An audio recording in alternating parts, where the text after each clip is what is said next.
ఇతని పేరు కుమారస్వామి, ఈమె పేరు శాంతమ్మ. వీళ్ళిద్దరి ముద్దుల కూతురు ప్రవళిక. వీళ్ళ వ్యాపారం ఒక కిరాణా షాపు. తన కూతురు ప్రవళిక 10th క్లాస్ చదువుతోంది.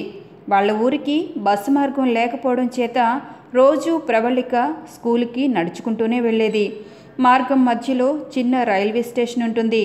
అక్కడ సుధీర్ అనే రైల్వే గార్డ్ పనిచేస్తూ ఉంటాడు. ఒకరోజు ప్రవళిక స్కూల్ నుండి రిటర్న్ అవుతున్న టైంలో పట్టాల మీదుగా నడుస్తూ ఉంటే తన చెప్పు ఒకటి తెగిపోయింది. ప్రవళిక నడవడానికి ఇబ్బంది పడుతుంది. ఈ ఇబ్బందిని దూరంగా కూర్చుని ఉన్న ఈ రైల్వే గార్డ్ సుధీర్ ఈ అమ్మాయి పరిస్థితిని అర్థం చేసుకొని తన దగ్గరకు వెళ్ళాడు.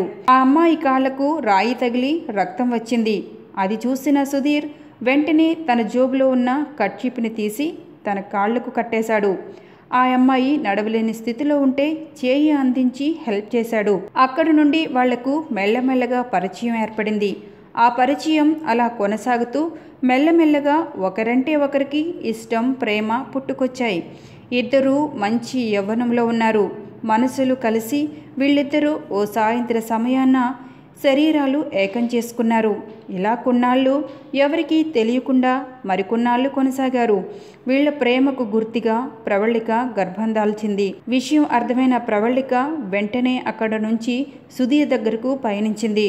మనం పెళ్లి చేసుకుందాం అని అడిగింది. పెళ్ళి అనగానే సుధీర్ అయోమయ స్థితిలోకి వెళ్ళాడు. పెళ్ళేంటి పెళ్ళి? మనది పెళ్లి చేసుకున్న వయసా? పెళ్ళి లేదు, గిల్లి లేదు. ఇక్కడి నుంచి నువ్వు వెంటనే వెళ్ళు అని తనని తరిమేశాడు. ప్రవళకి ఏం అర్థం కాలేదు. ఏం చేయాలో పాలుపోలేదు. ఆమెకు అప్పుడు గుర్తుకు వచ్చారు వాళ్ళమ్మ, నాన్న, ఇంటి పరువు.